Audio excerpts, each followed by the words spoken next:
going on, everybody? Good morning. It's 11:03 a.m. Eastern Standard Time right here on my YouTube channel. I'm coming to you live. I think I got it that time. From the VoiceMann Studios in Toronto, Canada. It is Thursday, April the 23rd, 2020. Like I said, 11:03 a.m. Eastern Standard Time. I hope you guys are doing well. Listen, for those of you that are joining live, for those of you that are watching after the fact, you might be thinking to yourself, didn't Dave upload a video talking about this yesterday? Where did that video go? Why isn't it around? I don't get it. Where the hell is that video? Well, you're right. I did upload a video yesterday. I uploaded 2 videos yesterday, by the way, talking some Halloween. The first video that I uploaded, I was talking about what I'm going to talk about today. And that was online. And then I uploaded the video that is up there now still, which is talking about the trailer update, the Halloween Kills trailer update. And then about, I don't know, it was yesterday evening at some point, I got an email saying that the video that I uploaded talking about what I'm talking about today was blocked. And I'm like, blocked? Why is it blocked? It's just me talking. And don't know what happened. So I deleted the video because it was like blocked worldwide. And it's like, oh, and you could have fought it, but I was like, well, you know, I'm thinking to myself, when videos get blocked worldwide, I get concerned that if I upload the video again, it's going to happen again. If it's something that you can target a bit more, and if it was something that I was really kind of passionate about, I would have fought it, because I fought videos in the past and won. But this one, I was like, I don't understand what's going on. I'm like, that's kind of strange. And not sure, like there was nothing, it was just me talking in the video. So I had no music, had nothing. So I deleted the video. That's what I did. I removed the video and I thought, you know what? I'll talk about it on McRae Live, because that's kind of fun to do. So that's why, in case you're wondering, you're not having deja vu. Well, you are having deja vu, but you know, that's why I'm talking about it today. So what I want to talk about today is the title of this video, which of course is Halloween 2018 nearly had a very different opening. And by the way, I have no idea why that video was blocked. I still have no idea. So YouTube, if you're watching, just like fucking chill out. Okay. Chill out. I think it was a mistake and I probably should have fought it, but I'm just like, whatever. Because it wasn't that important to me. Like videos that are really important to me, I'll fight. This one, I was like, it's not really that important to me. But let's talk about it. So one of the reasons why I did that video and why I am doing this today is because it surprises me that there are still quite a few people out there that don't know about this. Now, I thought it was pretty common knowledge, but there's still quite a few people that don't know about this. And I think it's kind of fun. It's kind of fun to talk about a bit of trivia for Halloween 2018. And the second reason why I did that video yesterday and I wanted to talk about it, and I'm doing this today on McRae Live, is because I've yet to actually dive into the specifics of it. You've heard me say on my channel many times through live streams or, you know, when it comes up, that I've said that the 2018 film almost had a different opening, but I never get into the specifics of it. I just talk about, you can't change the opening, you can't do this, you're going to change it, it's blasted, it's going to render all that up, so you can't change. But I've never really dived into the specifics of it, and that's why I want to do it. I want to be able to have a video on my channel or a show on my channel that I can point people to and say, hey, well, just watch that, and you know, you'll get everything you need, which was the original intent of that video yesterday, by the way. YouTube, I'm looking at you, you piece of crap.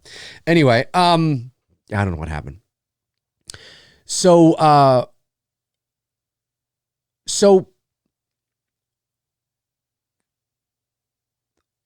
it's important that people know that when I talk about Halloween 2018 having a different opening, I didn't mean to suggest that it was like Michael doesn't get shot and fall off the balcony and he's shot at a convenience store or something like that. It wasn't like that, although it was different. And this is the specifics of what they were going to do. So there's a couple things I want to tackle. So the first thing is, Yes, Halloween 2018 had a nearly a very different opening. We know that it had two endings, right? There was the ending we saw, the ending that is canon. That was the result of some reshoots.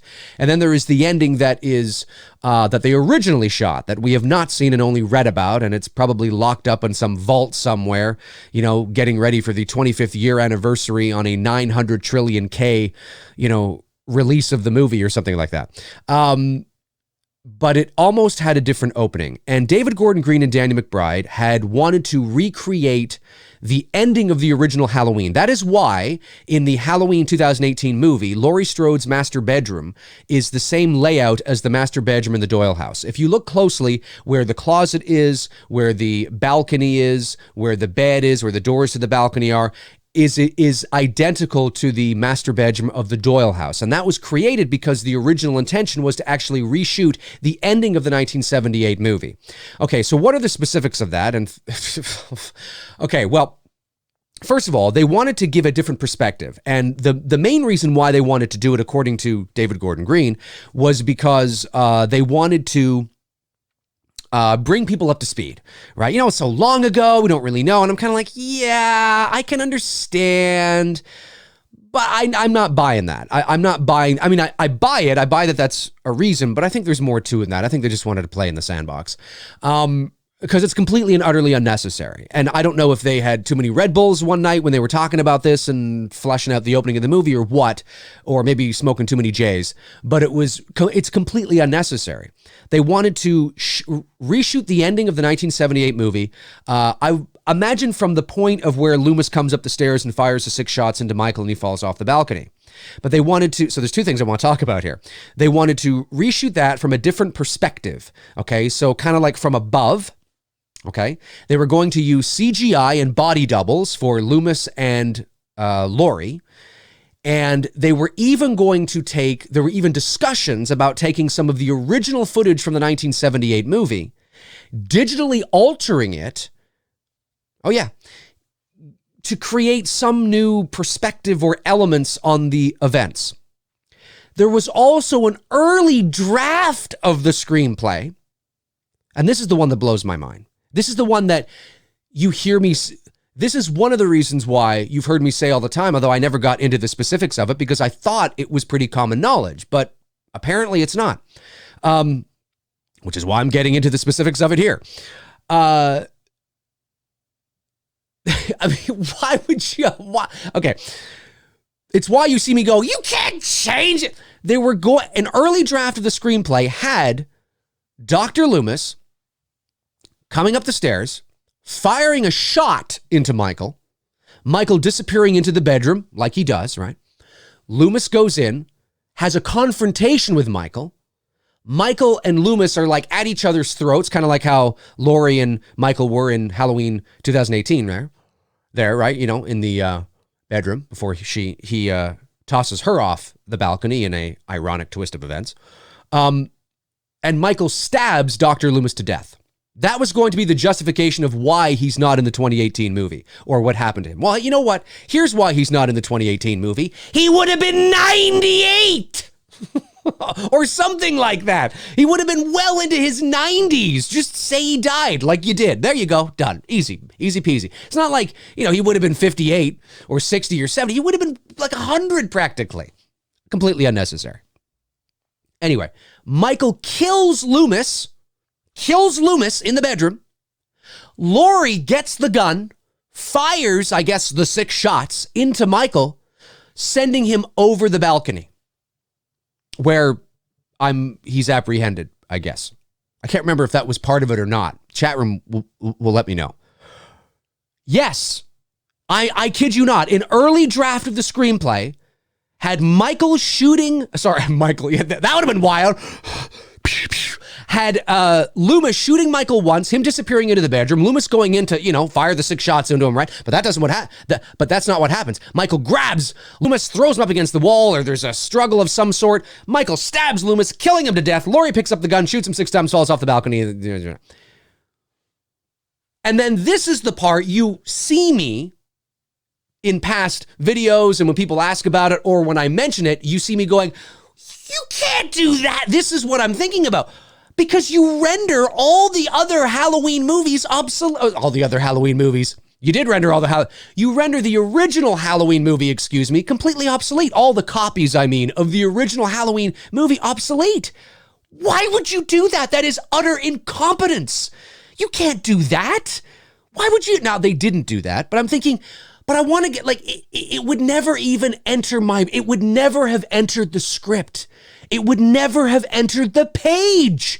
It wouldn't even be, it would never have been in a draft. It would never have existed, ever. Because why would I do that? There's no, what is the justification? I mean, listen, I can get behind, although I would never do it. I think most of us here could get behind, not necessarily get behind, but most of us here, I think, can intellectualize and understand from a certain point of view why maybe they would want to reshoot the ending. Now, the ending still plays out the same way, right? For the beginning of the new movie. They want to reshoot the ending of the original for the beginning of the new movie, to bring people up to speed. Okay, completely unnecessary. I would never do it. Maybe you would never do it. But, you can intellectualize it, right? You can go, well, okay, I mean, I get it. Like, I get what they're trying to do. But to have it end completely differently? So now every time I watch the what was the plan? To go and re-release the original Halloween with that ending? Like, what? It doesn't, is this a joke? Is this a joke? No, it's not. It's not a joke. That's what they were going to do. That was an early draft. Carpenter said, and I'm paraphrasing, although it's not hard to imagine he probably did say something like this. What the fuck are you doing? You can't change the ending of my movie. You can't do that. Now Laurie shoots it. What? What are you doing? Like, what? Imagine if Darth Vader, they redid that for a flashback for some new movie. Darth Vader's not Luke's father. No. I mean, that's a bit of an extreme example because it actually changes the fundamental foundation of the entire story. Whereas what they wanted to change, to be fair, would change the ending of the movie, but it doesn't necessarily change the fabric of everything, although it kind of does in a way. But I think you get the point that I'm trying to make. I mean, I was stunned to learn this. Stunned. And that is why. See, I thought it was common knowledge. I thought most people knew about that because it was in several articles leading up to the release of that film. And I thought it was pretty common knowledge. Now, a lot of people do know about it. There are people in the chat room, no doubt, that know about this. But I can see some people in the chat room going, "Are you fucking serious? Like, are you? Yeah, oh yeah, for sure." And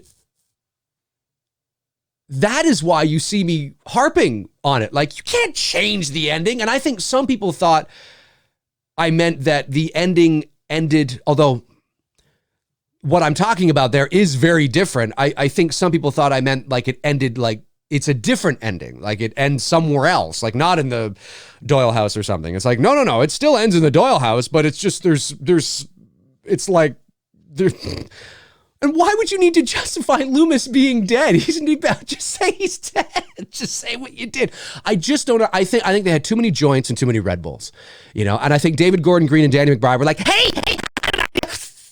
Dude, I got a fucking amazing idea. Okay. Just hear me out. Okay, what if like Dr. Loomis doesn't okay, no, wait. He shoots Michael, okay, yeah, okay, I'm following you. And then instead of him like shooting him again, what if there's like a confrontation? Dude, you mean like change what Carpenter did? Yeah, like kind of. That's just kind of what I mean. Dude, you think we should do that? Well, I mean, what the fuck? We got to bring people up to speed, man. The fuck, nobody remembers that anyway. Nobody remembers that movie. It's so long ago. I think we should do that. And then, no, wait. But get this, Dave. Okay, get this.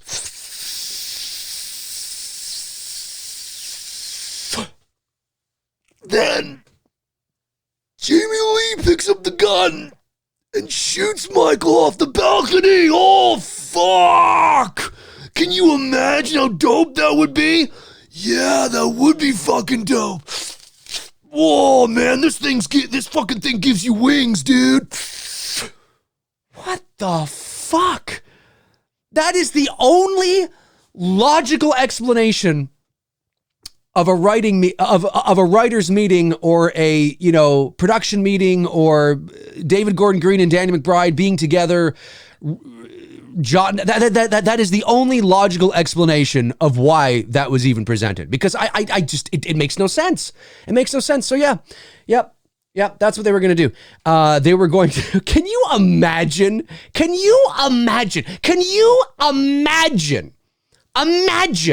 you're sitting in the movie theater. You don't know this is going to happen. You're sitting, and Curtis, I think Jamie Lee knew about it. They had built that set, guys. So whether they were going to have Loomis die there or not, or maybe just play out the sequence of events, but reshooting it with a different perspective with CGI faces and body doubles and all that kind of shit. The reason why Laurie's master bedroom, the layout is the same as the Doyle master bedroom, is because they went that far. They were that far. They had that built. They were that far into almost making that happen. Oh my God. Are you kidding me? Can you imagine if you're in the theater and the film opens with and it would probably be difficult to keep that quiet. That the movies, there would probably be some buzz and rumors about the movie opening with a flashback or a recreation of the ending of the original, and that would rub a lot of people the wrong way. And then there might be some people that would be like, well, okay, kind of cool to see, whatever. But can you imagine if you're sitting in the movie theater and you're watching the opening to Halloween 2018, okay, and you're like, they're kind of showing us, recap. Okay, well, I don't know why they didn't just use the footage from the original movie, but okay, whatever. Recap, okay, I guess they want to have some fun, playing some sandboxes, and away they go. And Laurie's the one that everybody, maybe not the average moviegoer who can't even remember that movie. Whatever, they're just there because, hey, it's Halloween time. It's a Halloween movie. All right, let's go see this horror movie. You know what I mean? They probably wouldn't be any the wiser. But fans, can you imagine? I would have been sitting there and thinking to myself, that's not what, are you telling me that is what happened? And the original is some sort of delusion that Laurie was, it's just, oh my God. I can't, you're not just recreating the ending, you're not just, you're changing. I'm speechless. I'm utterly speechless. And this is why you will, again, whenever I talk about it in the future, or have talked about it in the past, and to be fair, I haven't gone, as I said, I never went into the specifics because I thought everybody knew about it. You just hear me saying, you can't change it. What the hell are you changing? That's why you see me so what the fuck? It's crazy stuff. It's, if it were me, I would have just used the original footage. Now, I know that the original footage is dated and old, and obviously it's the production value is not as polished and clean and pristine as something like a modern movie would be. But I would have used just that footage to recap. And the justification, I understand that once you transition into the modern, movie, there'd be a definite improvement in production value. But so what? You did a flashback to, not a flashback per se, but you showed a little bit of a clip of, the POV shot coming up to Judith in the movie, right? It's would have done the same thing there. You don't even have to show everything. You can show it as a hazy sort of flashback. You just hear, maybe the movie it's a black screen and you hear, right? That kind of thing, right? And then, we hear Michael falling off the balcony or something. And then you see Laurie maybe go, it was the boogeyman. And Dr. Loomis is like, as a matter of fact, it was. And he goes to the balcony and he looks over and he's gone. And then maybe you don't have the Halloween theme play there, right? You remove that part, but he's gone and he looks up like this. And then maybe it kind of just fades to black or, something like that. That's all you had to do. That's all you had to do. Change the ending? What the fuck? Like I said, it makes copy of Halloween on DVD, Blu-ray, VHS, 4K, obsolete. What? Why would you do that? It just, of course they didn't, but I'm thinking, why was it even in your brain? I know, Dave, shut up. You said it already, but this is, I just can't, it's just. No, dude, listen, I got an idea. Guys, lay off the pot and go for a jog or something. I mean, Jesus Christ. Crazy stuff. But that is what the original opening almost was. And so almost that they had a little set built for it. So, let's crazy stuff. Hey, let's go to the chat room and see what you guys are talking about. What do you guys think of this? That's what I want to know. What do you guys think of this? A couple of super chats came in. Much appreciated, guys. Let's see here. The super chats are from Intel Wild. Says, Dave, give me a Halloween shout out. I'll listen later. Hey, Intel Wild, how you doing, buddy? Hope you're listening later. Another super chat comes in from Billy Van. Billy, my man, says, I can't wrap my head around why Blumhouse would change the ending of H7-8. For me, it's a bit disrespectful to alter John's film. Why ruin a great ending? I could not agree more. Now, to be fair, in fairness to Blumhouse, they didn't do that, and that was an early draft. I don't know. I would have to brush up on, in fairness to them, I would have to brush up on the specifics of the article again. The article is from 2018, I think. I'd have to go find it. Probably should have done that before I did this video, but I know it. Like, I know that that's what it was, and I needed to rant about it. But you can find it online for sure. And, an early draft of the screenplay, was it? I mean, here's the thing. Was it just John Carpenter that was the reason they didn't do it? Was Jason Blum gung-ho for this? Was he going to allow this? Was it only because Carpenter stepped in to calm David Gordon Green down, which is what he said, to basically say, what the fuck are you doing? You don't need to, it's completely unnecessary. Hey, listen, kid, and he's not a kid. I mean, he's older than me, but John Carpenter might have been like, hey, son, it's not how you do things. It's completely unnecessary. Why you're doing that. I know you're excited. I know. Woo. Halloween. I'm directing a Halloween movie. Yeah, I know, but just calm the fuck down, Dave. Calm down. What if Carpenter wasn't even on the movie? I mean, what if he wasn't attached to the film?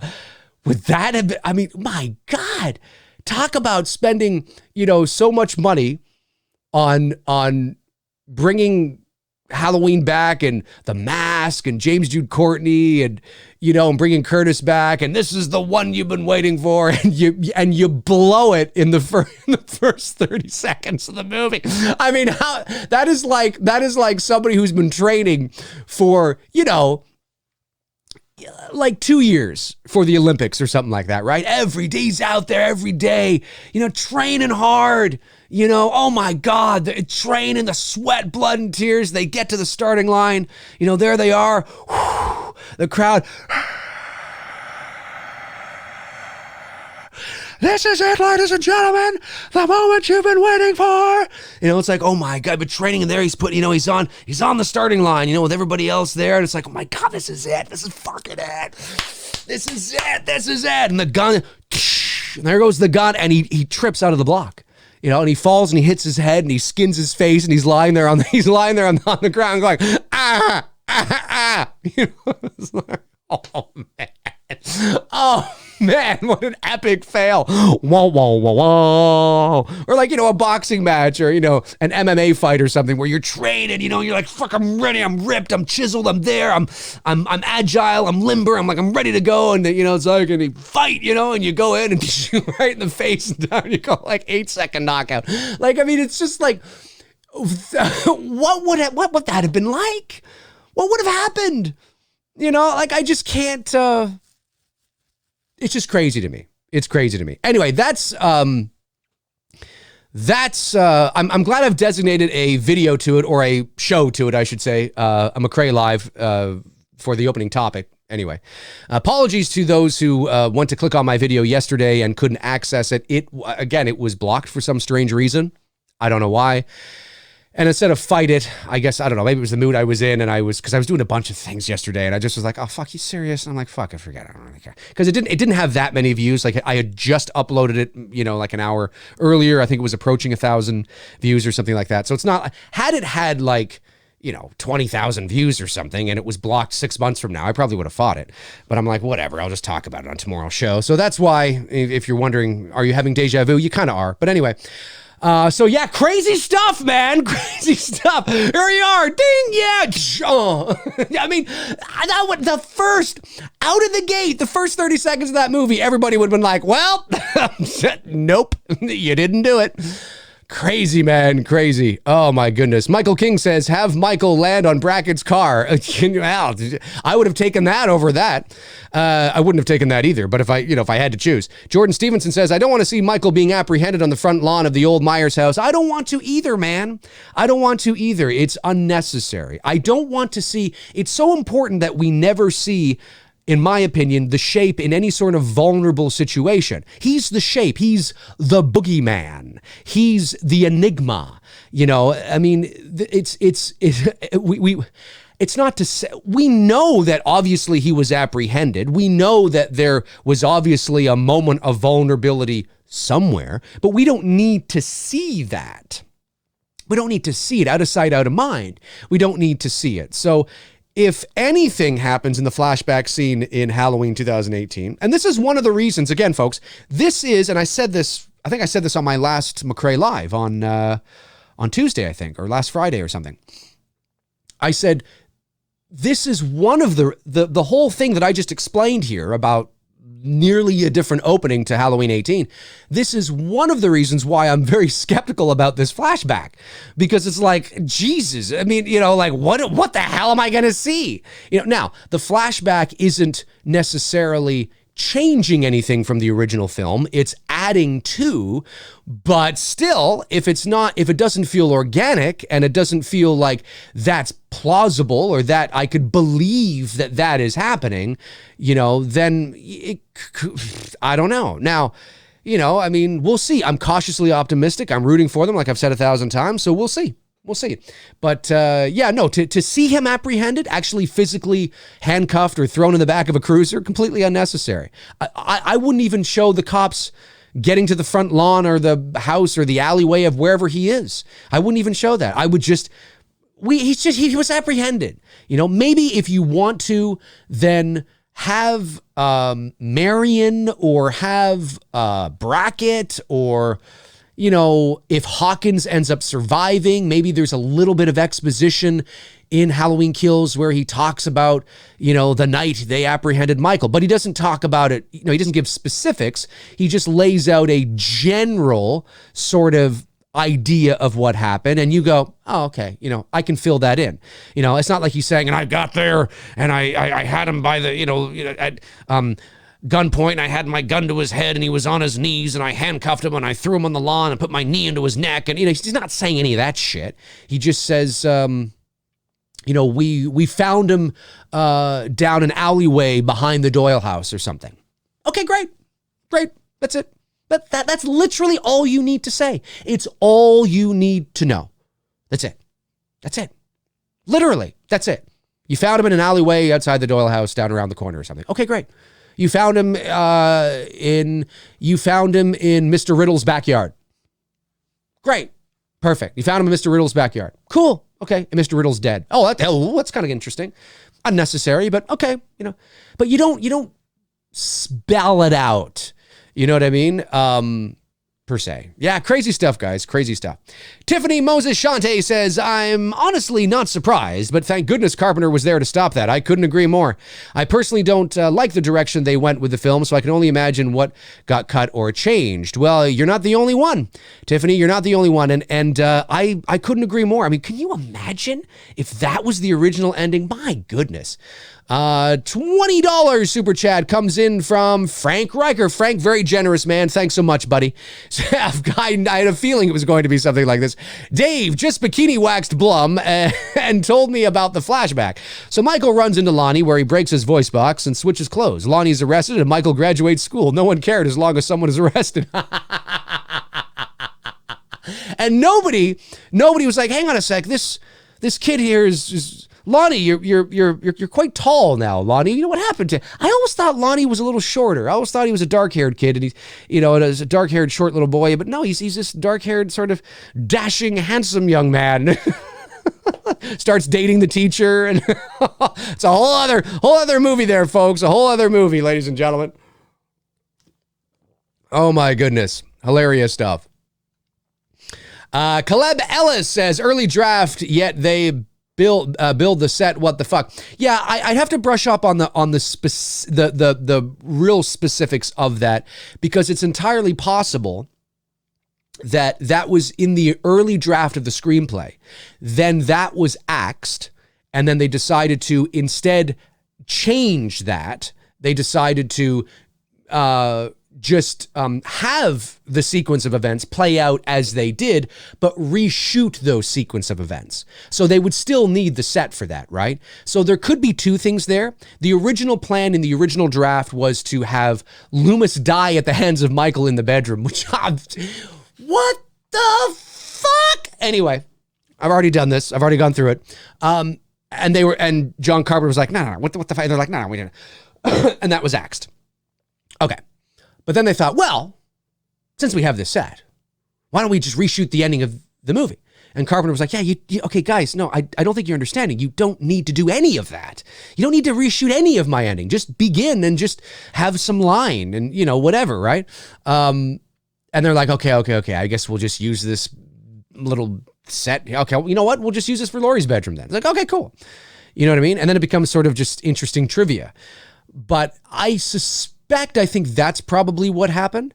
But nonetheless, it was in an early draft. That would be like me. Now, listen, I know It's Me, Billy is a fan film, and it's not officially canon, but we are taking this seriously. I mean, it will be a professional independent production, as long as we can raise the money to do it, right?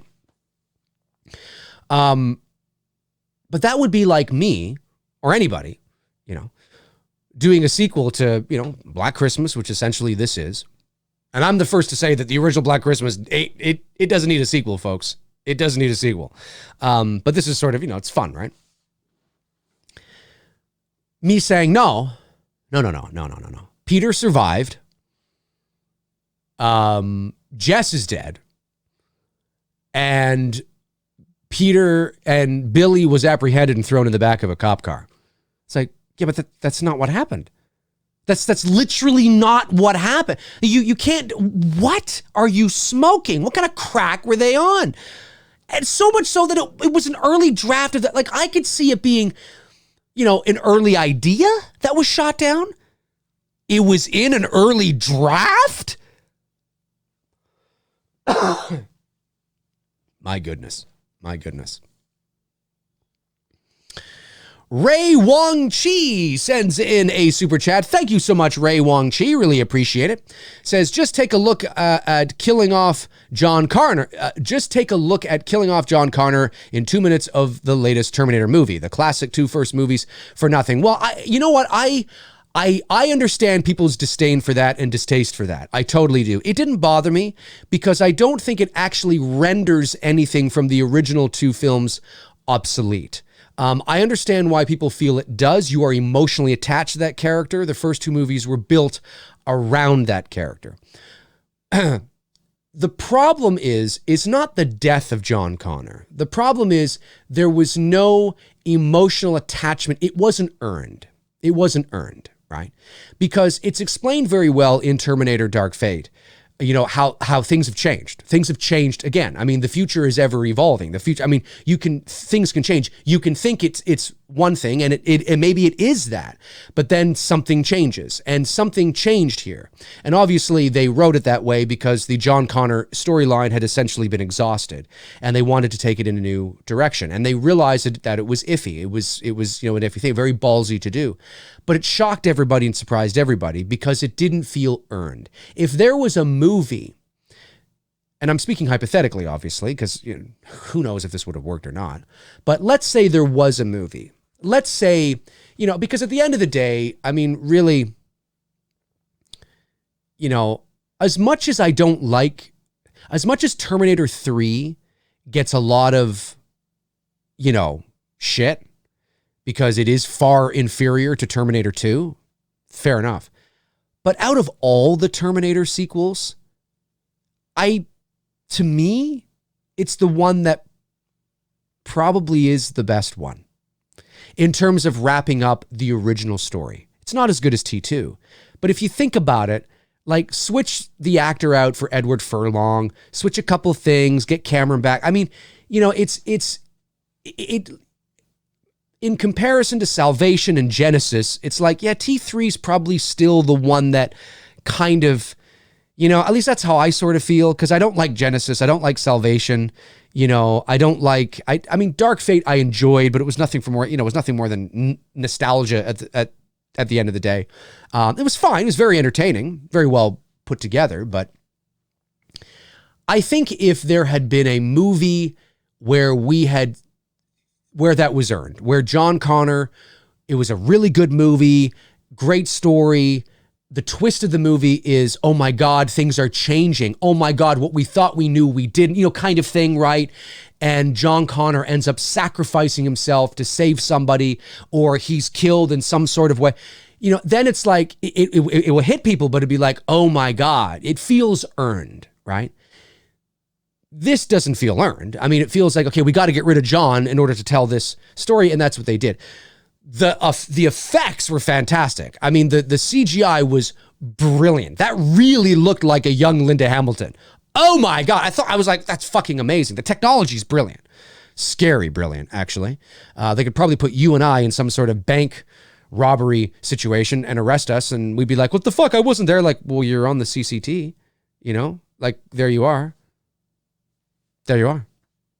Crazy, scary shit. But, so I don't feel that, because I understand in the story it is sort of explained, but it doesn't feel earned. It doesn't feel earned at all, you know, and that's unfortunate. I still think T3, as far inferior as it is, when you look at all the other sequels to T2, I mean, you know, it's probably, it's got John Connor. He's the main protagonist, you know, I mean, it's probably, you know, I don't know. It's just how I feel, but I'm not a Terminator expert, but certainly just speaking about how I feel.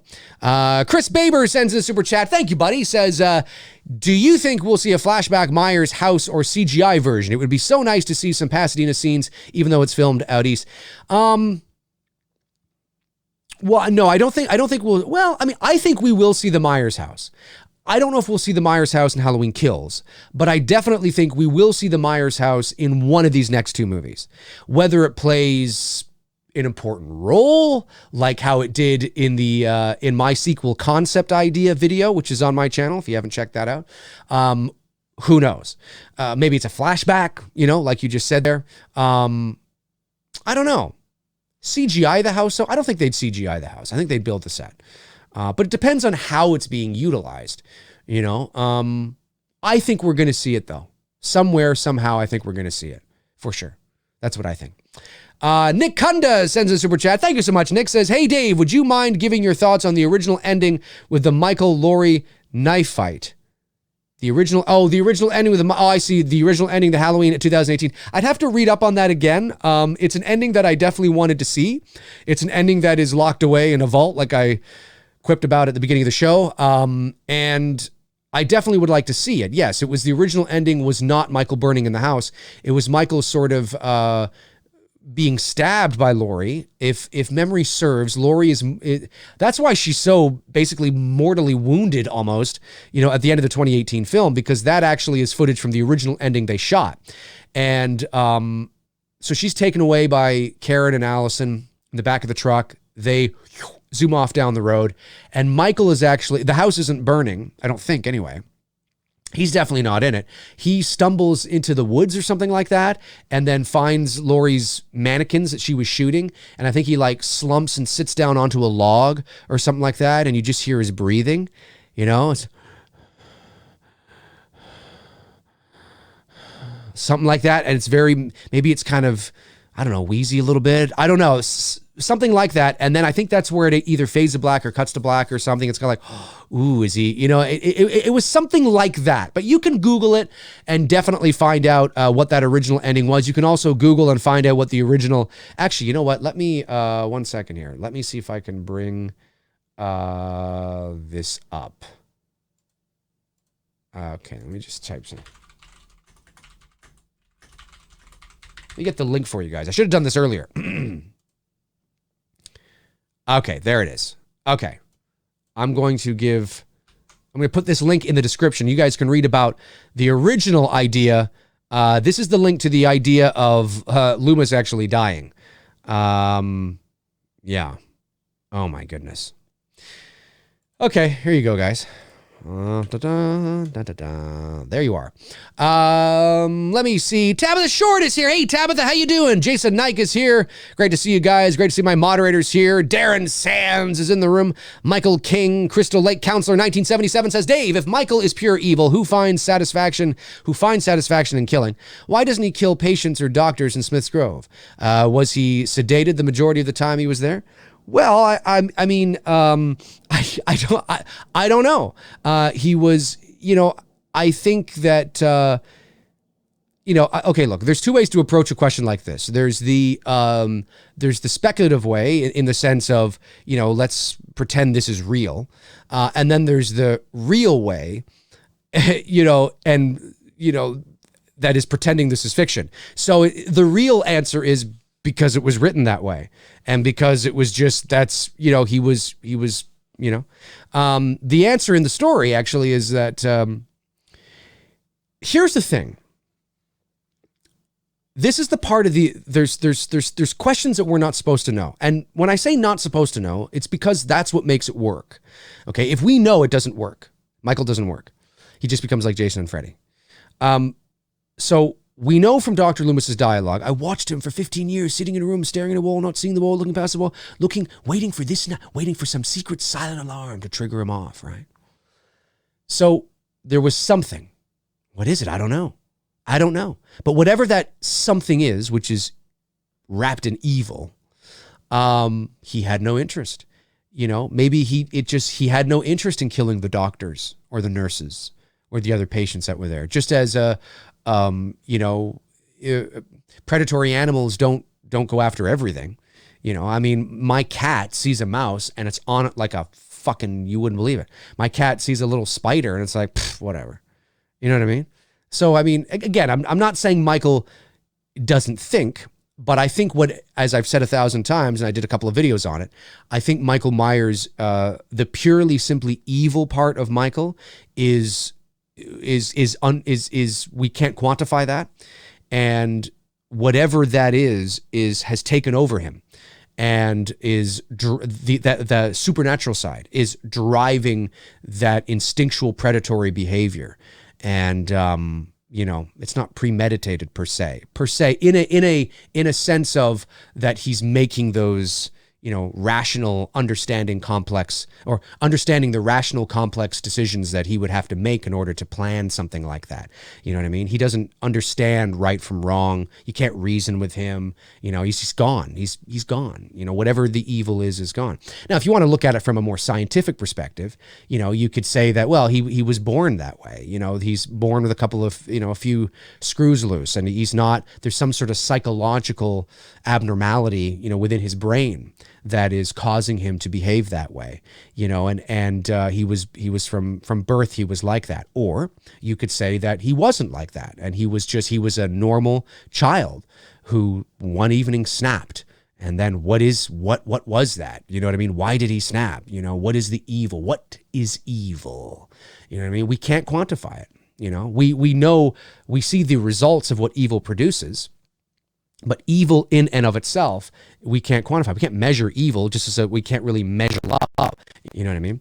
So, interesting stuff. But I would say that, he didn't, because it just wasn't, he had no interest. Why didn't he have any interest? I don't know. Why does my cat not have an interest in the fucking spider? I don't know. He's just not interested in it, Who knows, my man? Who knows? Mason James says, Dave, who do you think needs to die and kills to make it good? I love these questions. And if they don't die, it's not good. Well, listen, the actors are there to serve the story, not the other way around. I've said that 1,000 times. As long as it serves the story, I'm okay with anybody dying. Anybody. Now, obviously, it would be weird if Michael died because we have one extra movie to go. So that would be a little strange. But in terms of anybody else, Lori, Karen, Allison, Tommy, Lindsay, Marion, Brackett, Lonnie, go to town. But it has to feel earned. It has to feel organic. It's got to feel it's got to be not just for the sake of it. I mean, Michael can kill neighbors and can kill somebody who gets in his way for the sake of it because they're expendable. But people like, Lori and Brackett and Tommy and Lindsay and Marion and Karen and Allison now, of course, are not expendable. There is a certain level, although I'm not emotionally attached to Karen or Allison at all because their development in the first movie, I just didn't really care about them. I'm hoping that I will care about them more at the end of this movie. But they are, I wouldn't say they're expendable though. I mean, they are they're an integral part of the story. So, but as long as it feels earned, I mean, kill anybody, kill them all. Wouldn't that be wild? Everybody dies. Wouldn't that shock the fuck out of you?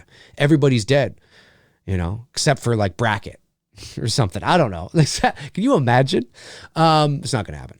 But yeah, to make it good, I mean, a death won't make it good. Keeping somebody around won't make it good. The story makes it good. It's got to be a good story, And so, I mean, as long as it feels, organic and not shoehorned in and lame, I'm open for anybody dying, to be honest with you. Frank Riker says, in the novel, he killed patients. Oh, that's at the novel. I know. In the novel, folks, again, I'll say this here too. The novel is not something you can, I'm not saying Frank is doing this because I know he's not, but there have been people in the past that have tried to use the novel as justification to show to explain the movie. And you can't do that because the novel's not canon. The novel is, it's canon in the sense that it exists and it is the novelization version of the movie. But everything that was created because the novel was written after the movie, it's not like Halloween was written based on a novel and prior, material that already existed. That's not what happened. So the original intent of Halloween, when you watch that movie, everything you need to know about who Michael is, what he's doing, everything is in that screenplay and in those Dr. Loomis speeches and monologues. That's it. There was no book. The shit that the author fleshed out in the novel was done because he wanted to, because the Halloween movie translating to novel, it doesn't translate very well. It wouldn't be a very long novel, it'd be very boring. Halloween's a little too ambiguous of a movie to be a novel exactly like that. So he gave context. He gave a backstory. And there's things in Halloween 2 that they actually sort of used from that novel. But Michael in the novel doesn't wear a white mask. He's got some sort of weird rubber mask on with lipstick and eyeshadow. Yeah, bet you a lot of you didn't know that. Yep. Oh yeah, I'm not making that shit up. And as Frank said, it's revealed that he knows how to drive a car because he watched Loomis drive. From the backseat of Loomis's car, he watched Loomis. Completely unnecessary. But when you think about that being in a novel, it may not translate well. So the author needed to give context and backstory to things that it's not like that was what Carpenter had in his head. No, that's just shit is just made up for the novel. So I never look at the novel as, oh, so that's what was going on. No, to me, it's completely, it's like a fan fiction. You know what I mean? It's fan fiction in the sense of that, they're taking the story, and there's a lot of things in the novel that still happen in the movie that still happen in the novel, but there's an extra kill in there too. I think a couple extra kills. There's you spend a lot of time with Michael and Loomis at the sanitarium. They dive into paganism and stuff and the backstory of the evil, what's going on, and there's a sexual sort of motivation to Michael's mayhem, and if there was no Halloween movie, it'd probably be a really good book. And not that it isn't a really good book. I'm not saying it's not. I'm just saying that if that was all it was, and that movie, that novel, was then turned into a movie, maybe it'd be a different story. Then you could look at the novel and go, well, yeah, but it's right there. Or even if let's say the Halloween novel came first, and the movie, there was an adaptation of the novel into a movie, but they didn't adapt everything, and the movie was a little more ambiguous.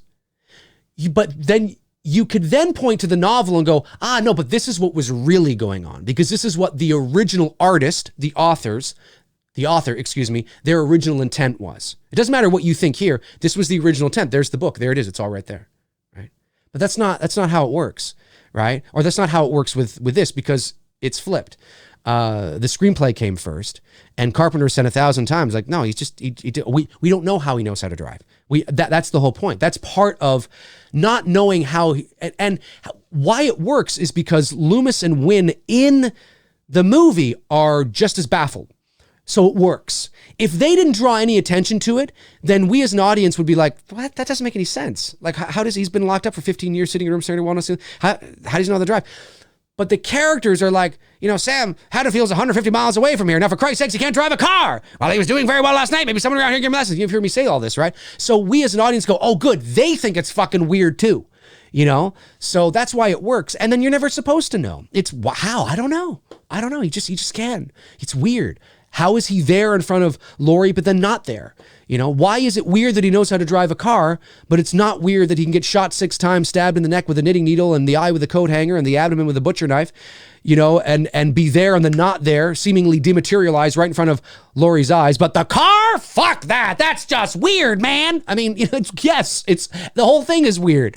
That's the whole point, right? So anyway, the novel is an interesting read, and definitely adds context to things, but I don't consider the novel officially canon at all. Just like I don't consider although there are a few scenes in the TV version of Halloween that I actually like, that I actually think are kind of cool. And one of my favorite lines of Loomis's ever is from the TV version of the original Halloween, which is, "You think you fooled them, haven't you, Michael?" Dramatic pause. "But not me." I love that line, but I don't consider it canon, because it was reshoots shot just to extend the movie for NBC when it was airing for the very first. So it's like it wasn't originally, like, it's not, you know what I mean? Like, I mean, I could consider that more canon than the book, but I still consider the original theatrical release. That's what it is. So the novel is one of those things where it's fun to sort of look at, but I would never, ever look at the novel as sort of the Bible of how of what was really going on. I would never do that. Frank Reicher sends a super chat, says, "Dave, if you think about it, most slashers from the 70s and 80s had no reason for killing." That's true. That's a good point. Well, at least reasons that make sense to us, that we can really point to, right? I mean, Billy's one of the best examples of it. Billy's a better example than Michael Myers.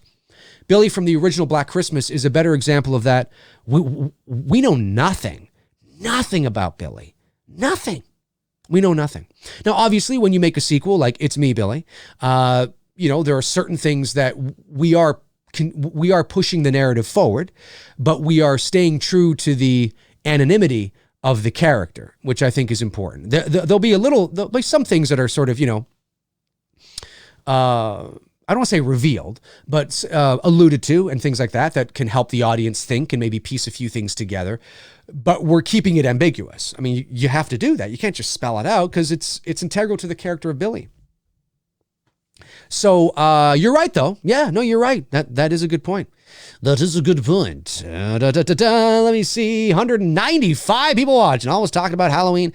Yeah, get the people watching. Tomorrow I will not be talking about Halloween, though. Oliver Mercer says, "Hey, Dave, would you be open in seeing Brackett killing Michael and Halloween Ends, or perhaps getting help with others for that success?"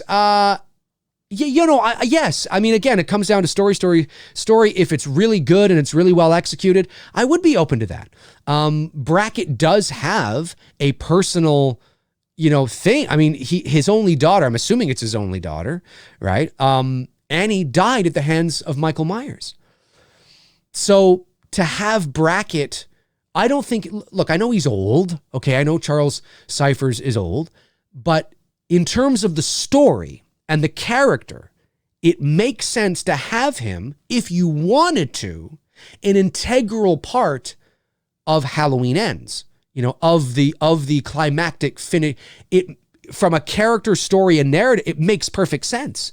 It makes sense. I would not, it's just some old guy. No, he's the father of fucking Annie. He's one of the OGs. He's the sheriff from the original Halloween. He's Sheriff Brackett. So if Charles Cyphers is up for it, yeah, I think that's, now it's all in the execution, what they do, but I would be okay with that. Just as I would be okay with Laurie, Tommy, and all of them, really. All of them, I would be okay. I mean, you don't want to have it like an It Chapter 2 thing where it's like this band of people all banding together and they get against Michael and, they're throwing shit at him and he turns into a spider. No, you don't want to have that. But certainly I think it's one of those things where, you can definitely point to Brackett as somebody who is integral to the outcome of the story. Yeah.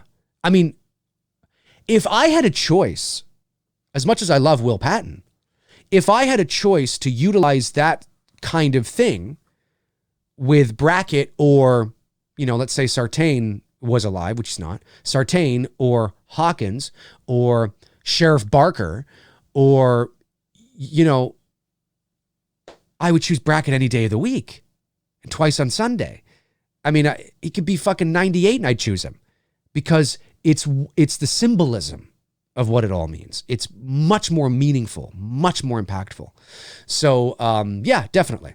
Let's see here. Going back. Andrew L. sends a super chat. Thank you, Andrew. Says, have you watched Mark Patton's, I'm assuming you mean Mark Patton, not Mark Patrons. Mark Patton's documentary yet? I have not yet. I have to check it out. It's on the list, man. I've just been so busy, but it is on the list. Thank you for the super chat and supporting the channel. Mr. BB86 sends a super chat. Thank you, Mr. BB. Says, wasn't there a script where the Shape dies when he is hit by the car and Dr. Sartain puts on the mask and continues to Laurie's house as the Shape? I haven't heard that. If that's true, then there really is incompetence going around inside the brains of David Gordon Green and Danny McBride. I mean, talented guys, but, if that's true. Thank you for the super chat, buddy. Appreciate it. Let me see here. Blood1987 sends in a super chat, says, Dave, I think you'd make an amazing Joker. You should do a short film. Well, thank you. If I had the time, I would think about that, but I appreciate that. I'll take that as a compliment. Anyway, Mason James says, I just figured out that Frank is Michael's twin because he comments and questions have no rhyme or reason, just like Michael. Joking, Frank. Oh, I see what you're saying. Oh, you're talking about, I thought you were talking about Frank, Will Patton's character in Halloween 2018. You mean Frank here? Oh, okay. I'm sure Frank's got a great sense of humor. Let me see, scrolling down. A very generous super chat comes in from The Sting and a new patron as well. Hey, The Sting, how you doing, buddy? I see that you became a new patron. Thank you so much for supporting the channel. I really appreciate it, man. And thank you for the very generous super chat. Of course, everything raised on the channel goes right back into the channel, keeps the shows going. So much appreciated to that. The Sting says, if H Kills ends up premiering on VOD, would you do a live stream watch along with your subs for your first initial watch, or would you watch it for the first time by yourself, followed up by a traditional McRae style review for us? Be safe, brother, and keep on McRaeing. Thank you so much, The Sting. You too, be safe, man. I really appreciate it. You know what? I've never really thought about it. That's actually not a bad idea. I think on a first watch, I would like to, although I don't know, maybe, it's not a bad idea. I never thought about doing that. It's not a bad idea. Ordinarily, I like to watch things that are, I like to watch things on my own because I like to sort of get my bearings and sort of, especially if it's a Halloween movie, you know what I'm saying? And kind of get my bearings and kind of, so I know what I'm going to talk about or say when I do a review or watch it. But it's not a bad idea. And of course, TIFF, which is the Toronto International Film Festival, which is one of the largest, most prestigious film festivals in the world, primarily because of its size and its public access. And it's the unofficial or official, depending on how you look at it, kickoff to Oscar season. So a lot of major Hollywood productions that want Oscar buzz, potentially, and want to premiere their movies will often premiere their movies at TIFF. Halloween 2018 premiered at TIFF. I was fortunate enough to be able to see it at the world premiere. That was really awesome. There's a video on my channel. Just YouTube Dave McRae Halloween world premiere, and a video will come up. It was really a lot of fun. We had great seats too. Now, who knows what's going to happen with this COVID-19 thing? TIFF, as far as I know, that happens at the beginning of September, just after Labor Day. I haven't heard anything about TIFF being canceled. But we'll see. It's entirely possible TIFF could be canceled. And then I wonder if the plan is to have the world premiere at TIFF again. Now, again, I saw the movie, like I said, I saw it at TIFF, and then there was about 6 weeks where between the time I saw it and the time that it was released to the general public, so I couldn't, really say much. But I've always been curious if they're going to follow sort of a similar marketing campaign, which makes sense, and have the world premiere at TIFF. And if they are, then I'm going to try and get, tickets again to go and see it. And, because I can't turn that down, right? I was very fortunate to be able to get tickets last time because of several people that I know. So, but yeah, we'll that's not a bad idea though. You know what? Even if I do end up seeing it beforehand, right? Whether it's at the premiere or whether it's on my own, I still like your idea. That's not a bad idea. Very cool. Thanks again, The Sting. Really appreciate it, man. Really appreciate it. We'll see what happens. Brandon Barry sends a super chat, says, Dave, Scream is playing at a drive-in tomorrow. Worth it? Oh, yeah. Go watch it. Go watch Scream at the drive-in for sure, man. Absolutely. I would. Yeah, why not? That'd be fun. Nick Kunda sends a super chat, says, I watched Halloween 2, 1981 the other night for the first time in years, and I forgot how good that movie was. Obviously, it's not as good as the original, but damn, it's a good movie. It's a fine movie. When I say that Halloween 2 is far inferior to the original, I'm not talking about in terms of production value or I'm talking about in the sense that it strays so far away from what Michael was supposed to be. And I understand why they did that. You know what I mean? I understand why they did it, but I really love that original, intent, right?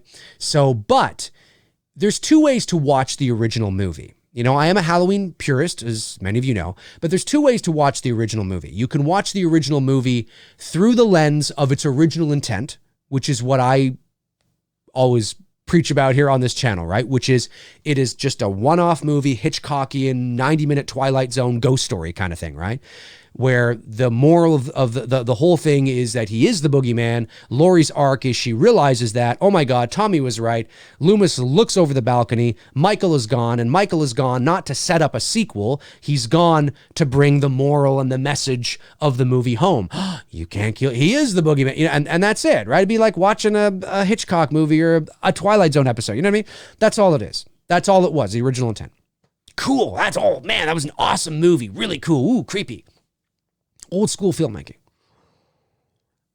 Or you can watch the movie through the lens of, oh, he's gone, and you know what? He went down the alley around the corner where that dog was barking. You can watch it through that lens as well, and it works. And the reason why it works so well, despite the fact that obviously Halloween 2 is really playing into the early slasher, more gratuitous blood, guts, and gore of the early 80s, and sort of losing kind of, that theater of the mind, although there is some of that in that movie. The most important thing in my opinion, in my estimation, of why Halloween 2 worked. There's several reasons, but the most important is the genius idea of having it pick up exactly where the first one left off. So it really feels like one movie with two separate parts. You know, it's like back in the day, renting or buying a 3-hour VHS movie. You guys remember that? Buying The Green Mile or renting The Green Mile on VHS, or renting, The Godfather, or whatever it is. You would rent it or buy it, and it would come with 2 VHS tapes. And that's almost like what Halloween 1 and 2 is. Like, you pop one in and then it ends, and then you pop the other one in.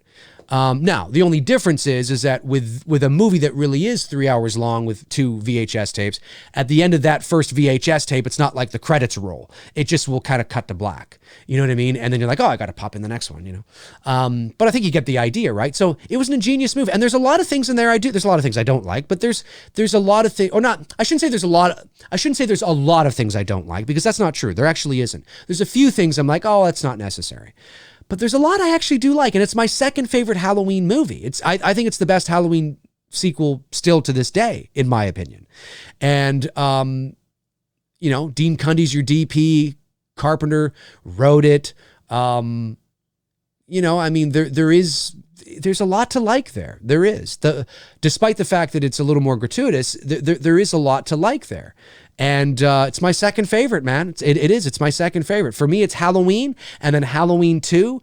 And that's sort of the series for me. Then, if you want to look through another lens, you can go Halloween 1. Okay, here's how I go. I go Halloween. That's it. And then depending on how I'm feeling, I'm like, okay, you know what? I'll look through it through this lens. Halloween 1, Halloween 2. Oh, yeah, that wraps it up really nice. He's burning. He's burning. Oh, my God, it was Michael Myers. Of course it was Michael Myers. I meant, oh, my God, it was her brother. Oh, my God, it was his sister. The original Halloween, the original intent, there's no motive. In Halloween 2, there is a motive. It's revealed what that is, right? So you have to look through both movies differently. And even the first movie differently if you're going to watch the sequel. But then I can also extend it further. And I can go, okay, 1, 2, and I can go 4. I can go Halloween 4. I can go as far as Halloween 4. That is pretty much as far as I go. I've never really talked about that on this channel, but that's essentially as far as I go. I'm a Halloween 1 guy, that's it. But, depending on how I'm feeling, all right, Halloween 1, Halloween 2. Yes. Oh my God. Yes. Okay, you know what? Let's go 4. Let's go 4. Ooh, creepy 4. He's back. Oh, what's going on? I'm telling you, Michael Myers is in this town. He's here to kill that little girl and anybody who gets in his way. All right. Yeah, let's do it. Yeah, let's do it. But then for me, the series pretty much ends with, Jamie at the top of the stairs and Loomis going, no,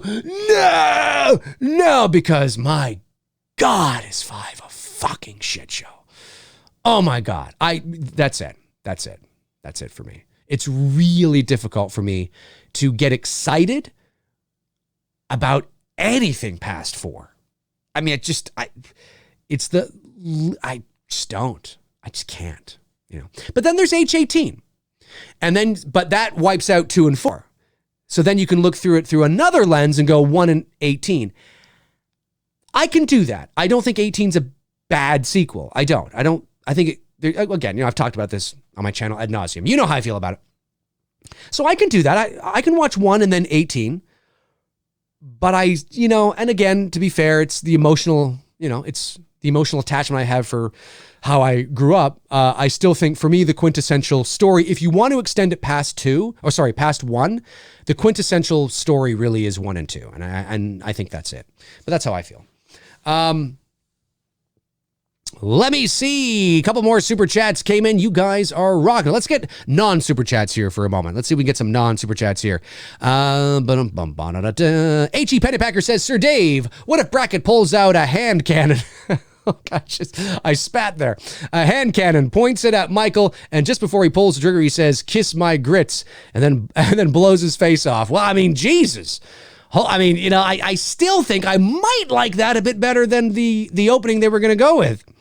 Woo, Rick Baker is here. Rick Baker says, hi, Dave. Do you think Green revisits that idea of a face-off between Michael and Loomis, only this time it's after the balcony fall and the police save Loomis during the struggle? Oh, that's a good point. That's a good point, Rick. I hope not. I hope not. It's unnecessary. It feels like doing that, anything to do with the original movie, even the flashback that's happening, even the flashback. And there's only time that will tell whether it was necessary. But anything you do with the original movie, especially like the flashback sounds like it's something that could be plausible. I get the impression, I'm feeling that the flashback is probably after he shot 6 times and falls off the balcony. He gets up, he's gone, and then we see him run into Lonnie and Lamb. That's what I think probably is where the flashback is situated. So technically, it doesn't happen in the original Halloween anywhere. It's during the credits. You know, when the credits are rolling in the original Halloween, the flashback sequence that you're going to see in the 2018, in Halloween Kills is happening at that moment, so to speak. That's the impression I'm getting. And I feel better about that because it's not infringing on any sort of material that needs to be changed or CGI'd or wiped or altered or whatever. The original movie can remain the same. But I'm skeptical because, you know, I mean, what are they going to put in the flashback? You know, what new point of view, you know, not necessarily point of view literally like a camera angle, but I mean point of view philosophically are they going to implement, if anything? Point of view supernaturally, if they're going to implement anything. I don't know. I'm cautiously optimistic, but I'm skeptical because when you hear that Loomis was actually going to die in a first draft of the script at the hands of Michael and change the ending of the original Halloween, how can you not? I mean, it's not personal. It's not personal. It's, you know, you write that. It doesn't make me confident, you know, so we'll see, man. I hope not, though, Rick. I really hope not, because that would be something that I definitely don't want to see. I definitely don't want to see that. Jordan Stevenson says, if anyone in the chat likes audiobooks, you should check out 80 Slasher's Librarian. He has done the first 2 Halloween novels with Doobie effects and music from the movie plus Friday the 13th. Very cool. Check it out. Very cool. Awesome suggestion. Super chat comes in from the Sting again. The Sting says, I figured you'd probably watch it first by yourself, but just wanted to throw the idea your way. Nothing more to say for today, but here, go and get some lunch. Thanks, buddy. Really appreciate it. Much appreciate. No, you know what? I got to admit, it's an interesting idea. I like it. We'll see what happens in a couple of months, and if it indeed does go to VOD. Let's see here. Super chat comes in from Mystery Mojo Films, or Moji Films, I should say. Says, here you go and get some dessert. You guys are always cracking me up. Mason James says, Dave, I thought Michael's physical movements in H18 were nothing like the original Halloween, where he seemed more slow and methodical. Your thoughts? I actually thought James Jude Courtney was the best Michael Myers we've had in terms of his movements and the creative choices that him and Christopher Nelson were implementing, because Chris Nelson, special effects makeup artist who designed the mask in the movie, was working very closely with James Jude Courtney on the 2018 film in terms of the movements and the creative choices that he made as the character, I should say, of Michael Myers. So I actually think he did a great job. He's far more Nick Castle-like than Dick Warlock was, far more Nick Castle-like than George P. Wilbur was, far more Nick Castle-like than what Don Shanks was, far more Nick Castle-like than what Tyler Mane was. Obviously, that's a completely different version of Michael altogether. Far more Nick Castle than what Chris Durand was. So, I mean, you know, who else is left, really? You know, I guess you got Brad Loree from Resurrection. I mean, so, you know, no, I disagree. I think that James Jude Courtney, at the end of the day, it all comes down to, and I said this, more cat hairs. Now you know how It's obvious I have a cat. I think.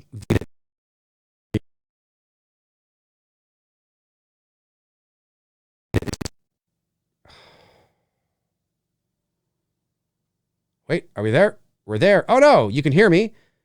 Wait a minute. We are still live. 1 second, folks. Can you see me is the question. Da-da-da-da. Wait. Can you see me? Oh no, 1 second. Not sure what happened there. Do. Can you hear me though? Can you guys hear me at all?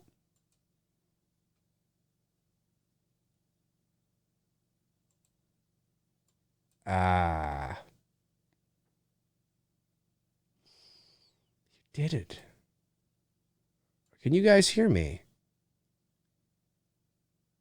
Okay, they can't hear me.